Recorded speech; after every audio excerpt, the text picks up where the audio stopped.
In the long and strange history of professional wrestling, there are very few promotions that feel doomed almost from the moment they're announced.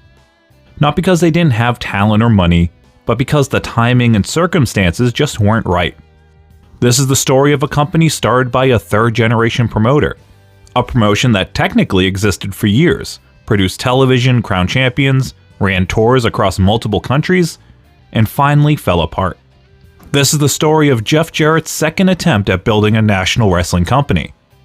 This is Defunct Championship Wrestling Episode 30, the Season 3 finale, the story of Global Force Wrestling.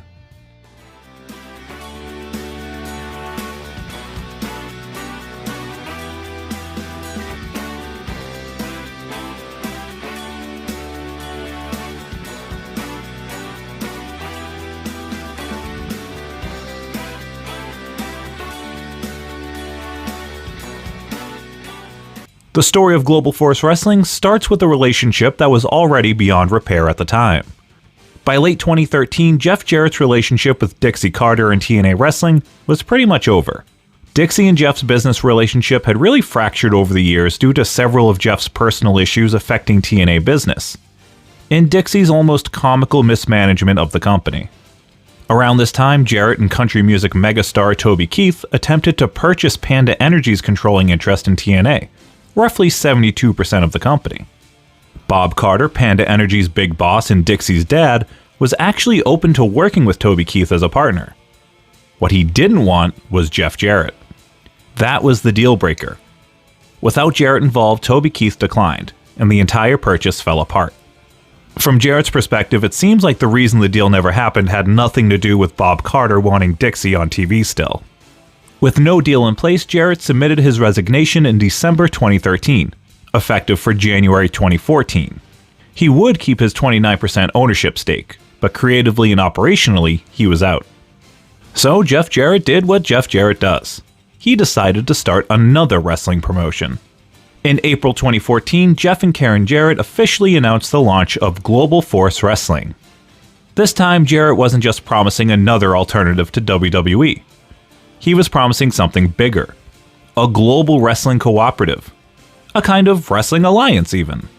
Double J had seen and experienced so many mistakes that promotions had made firsthand. USWA, WCW, WWA, TNA, Ring Ka King.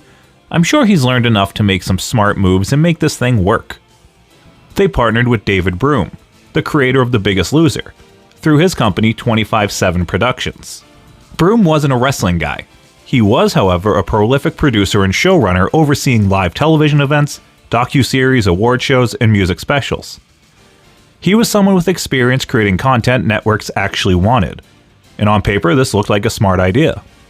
Toby Keith, while still interested in helping Jarrett regain control of TNA, wasn't interested in financing an entirely new promotion. So instead, the Jarretts were putting their own money into GFW. Broom and Jarrett connected through a mutual friend, another country music star, John Rich, and together they announced that Global Force Wrestling would produce 52 weeks of content per year. Live events, reality programming, and documentary-style content. Broom even hinted that there was strong interest from both broadcast and cable networks. As vital of a partner as Broom was, I'm not entirely sure how much he actually knew about the wrestling marketplace in 2014. As he told The Hollywood Reporter, "It just won't be a bunch of wrestling matches. We have exciting announcements to come. TNA or WWE right now is match after match after match. Global Force Wrestling is not going to do that. There will be matches, but there will be a lot more, and a lot more variety placed into the actual events that will be really innovative and fresh." If there's one thing Raw and Impact were not at the time, it was match after match. If anything, that would be an upgrade actually. Wrestling on a wrestling show? That sounds great. But Broom was convinced that innovation meant variety and a more non-traditional presentation. Because of his background, Broom also encouraged Jarrett to film a reality series documenting the creation of Global Force Wrestling. Jarrett turned down the pitch, worried that it would look bad if the wrestling show never got picked up. Which is funny because just a few years later, AEW would pretty much do the same thing on YouTube in the build-up to the first Double or Nothing, and I loved it. From the jump, Global Force Wrestling felt like a promotion with big ideas, but its two creative heads were thinking in opposite directions. Early on, GFW made some truly smart moves. Scott D'Amore, former TNA producer, was brought in as Vice President of Global Relations. The company immediately formed partnerships with promotions around the world, like AAA in Mexico, World Wrestling Professionals in South Africa, various European promotions, various promotions in Australia, and even New Japan Pro Wrestling. Their first real win came in January 2015 when Global Force Wrestling served as the official US pay-per-view partner for Wrestle Kingdom 9. The show reportedly drew around 13,000 buys in the States, a huge success at the time. For a promotion with no TV and no roster lockdown, that was a massive feather in their cap. By late 2015 and early 2016, GFW had TV distribution deals in the UK with Boulder Creek TV, and in New Zealand with TVNZ Duke. Even with no deals in North America, everything still looked like it was lining up for GFW to be a success. Then there were the live events. In June 2015, Global Force Wrestling began running live events under the Grand Slam Tour banner. Instead of small, intimate venues, GFW ran minor league baseball stadiums across the country. They held shows in Knoxville, Tennessee, Bowling Green, Kentucky, Cedar Rapids, Iowa, and Harrisburg, Pennsylvania, among others. The cards were solid with Sanjay Dutt, Allison Kay, Chuck Taylor, Johnny Gargano, Carl Anderson and Doc Gallows, the Young Bucks, and Jamin Olavencia. This great match, already great, frankly. We're going to take you to the main event contract signing that happened on September 17th in Woodstock, Virginia. I was there, and fans can't wait to show you that footage. These guys, you would think would have been so evenly matched, but for some reason, I'm just going to say his name, but he said it for me. There were even rumors that Goldberg might get involved. Obviously, they didn't have Goldberg money. With this ambitious touring strategy and great talents on the card, how was the live attendance? It wasn't great. Most shows drew around 250 and 400 fans in venues designed for thousands. And when pictures from the shows found their way online, fans criticized Jarrett for using a six-sided ring. What once was praised as a unique and innovative idea for US wrestling was now seen as a retread of what had worked before. To a lot of fans, it was just TNA with a different color palette. In July 2015, Global Force Wrestling taped their first TV episodes for GFW Amped in Las Vegas, drawing around 2,000 fans. They unveiled their championships, the Global Championship, their version of the world title, a Women's Championship, Tag Team Championships, and the Next Gen Championship. GFW would hold additional tapings in August and October 2015. The three tapings would see the inaugural GFW champions crowned, with PJ Black winning the Next Gen Championship, Christina Von Eerie becoming the Women's Champion, the Bollywood Boys claiming the Tag Team belts, and Nick Aldis winning the Global Championship. It was pretty smart of Jarrett to take a backseat and not make himself the champion this time. It was one of the biggest criticisms of early TNA, and especially at his age, at this point he just needed to be on the shows. Maybe in some main events, he can be a challenger, but not necessarily the tippy-top guy. I was able to find all 16 episodes, and from the ones I watched, the shows are pretty good. It looks like that pre-Hogan and Bischoff era of the Impact Zone, and that's not a knock at all. The Orleans Arena where they filmed TV looks great. Even though it's only 2,000 people, it looks super full, and it's a paying crowd, so they're loving the great in-ring action.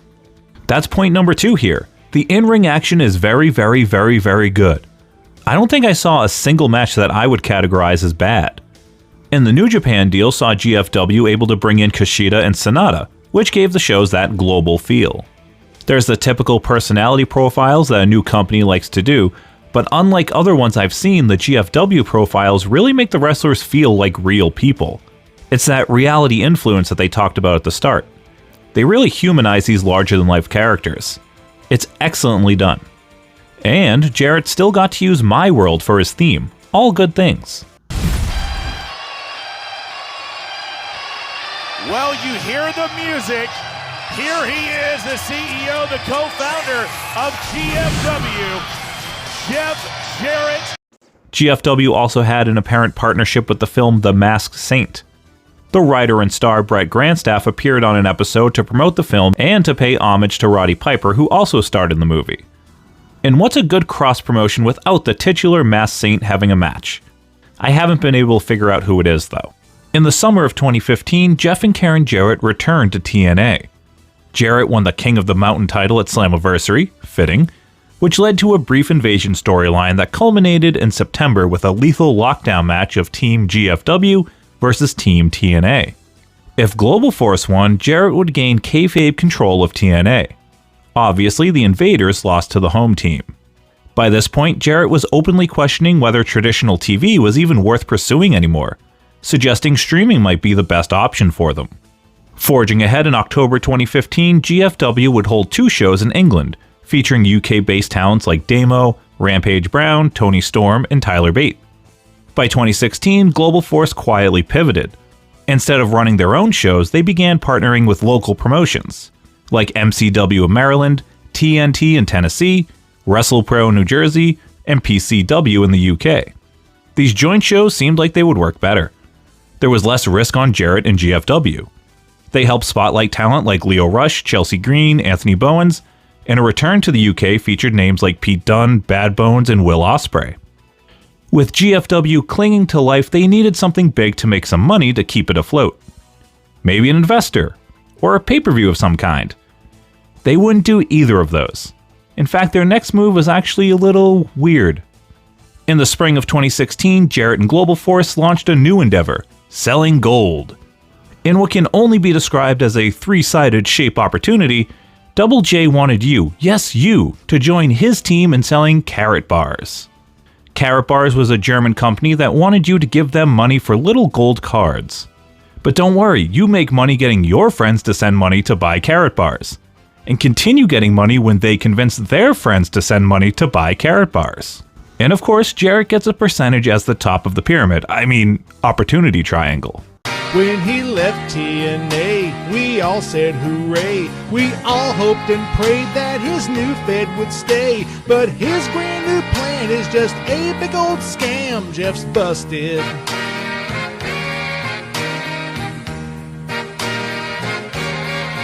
Well, he's begging us all to give him a call. Jeff's busted. Well, his dream is near death and it's all out of breath. Jeff's busted.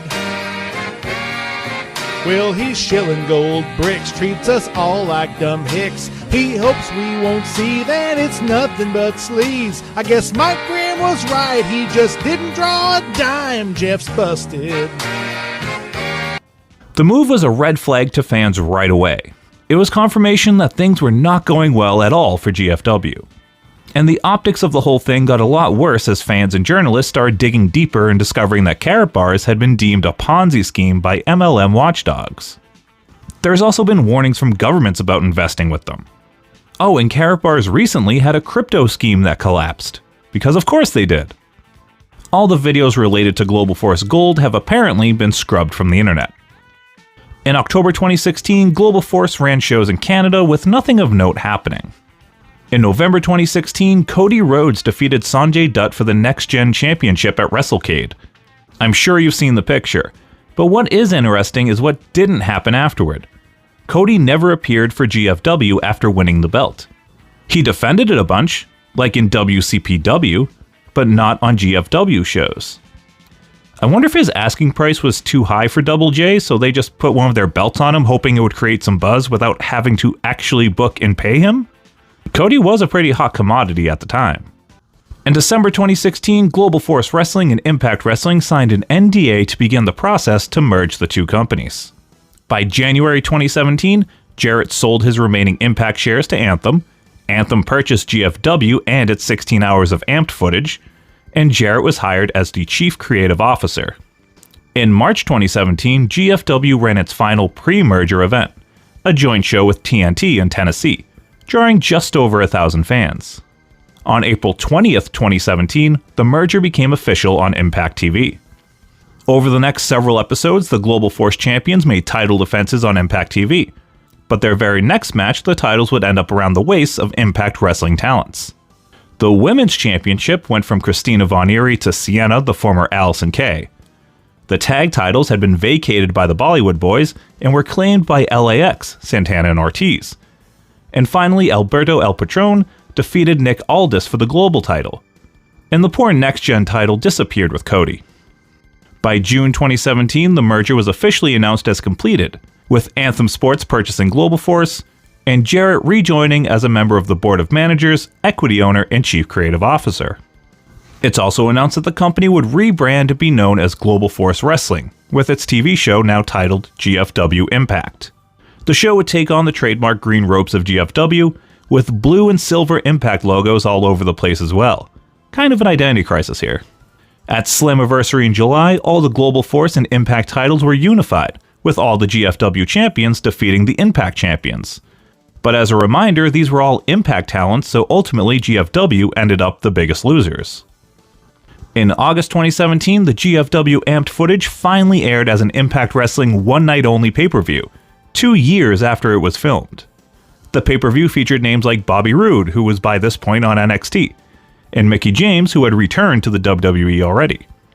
By September 2017, Jarrett announced an indefinite hiatus due to personal issues. Jarrett's exit caught some involved with the company off guard, but it shouldn't have been a surprise behind the scenes. He'd been butting heads with Ed Nordholm and other staffers, and even other wrestlers. By October 2017, Jarrett entered an inpatient rehab facility with Anthem Sports Entertainment, announcing it had terminated its relationship with Jeff Jarrett and Global Force Wrestling. The problem? The acquisition of Global Force was never finalized legally. While on TV everything was one company now, it was never completed with paperwork and lawyers. So Impact was forced, globally even, to revert all their championships and branding back to Impact Wrestling, like putting a big ol' sticker on the title belts. It was a mess. In May 2018, Global Force Entertainment and Fight TV announced that they'd be working together to produce content for the streaming service. In a press release, Jarrett was quoted as saying, "Fight TV is the future of how fans will be watching their favorite combat sports programming. This is the right place for GFE programming." Now, what would this content be? Well, it wouldn't be any new Global Force wrestling shows, as they never held any events after the Impact debacle. In August 2018, Jarrett and Global Force Entertainment sued Anthem, claiming copyright infringement among other things. In the suit, Global Force accused Anthem of utilizing Jarrett's image and GFW Amped footage for its streaming service and pay-per-views, without compensation to Double J and Global Force Entertainment. In an amendment to the suit, Jarrett claimed that upon his request for Anthem to return the Amped master tapes, they admitted that they deleted the masters to free up space in their systems. Jarrett alleged a loss of $5 million due to this action. The suit also prevented Anthem from using the Global Force Wrestling and GFW logo or anything similar. That included the Global Wrestling Network, their streaming service. Meaning if Jarrett won, the service would be suspended and relaunched under a different name, leading to what is now TNA+. In June 2019, the suit was dismissed with the court finding in favor of Anthem. However, in July, Anthem countersued Jarrett, asserting that they had every legal right to use the GFW footage, based on a $40,000 payment made for its rights. Anthem also argued that they made no money off of the GFW Amped content, and that Jarrett knew the master tapes had been deleted. In July 2020, Anthem requested a mistrial. The jury's verdict had come back claiming that Jarrett's attorney had prejudiced them by noting that Ed Nordholm wasn't in court but instead was at an Impact taping. Jarrett's attorney had also brought up financial numbers for the companies earlier than agreed on and allowed by the judge. The request was granted.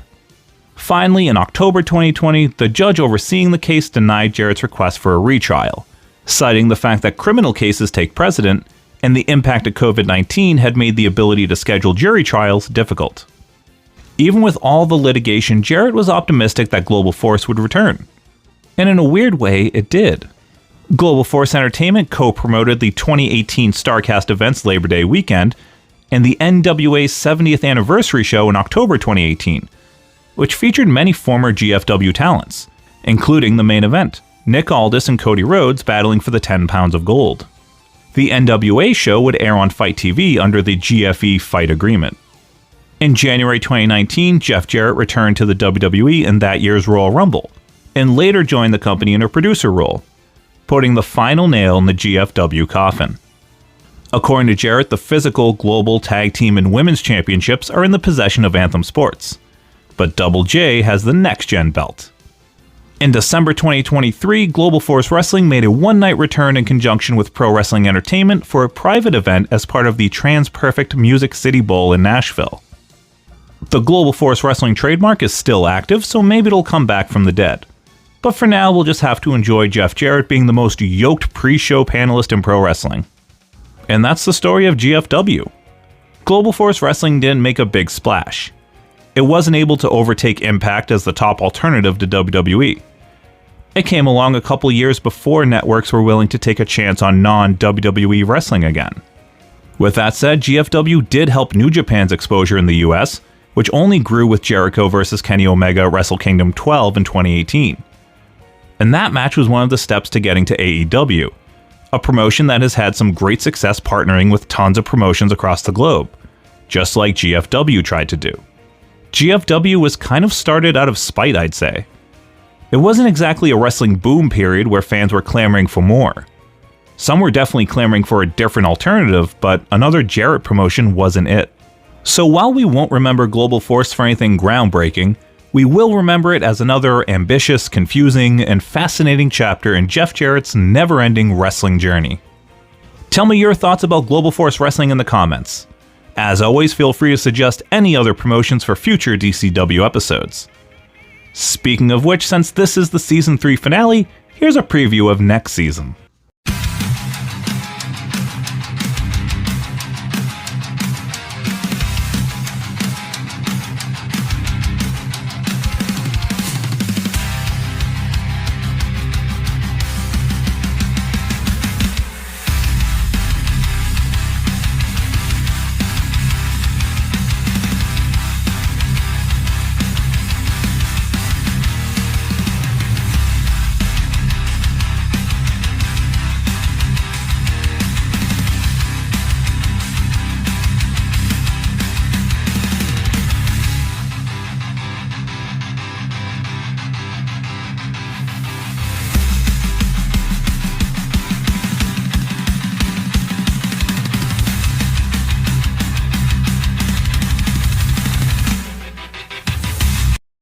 That's right, it's an all-90s edition.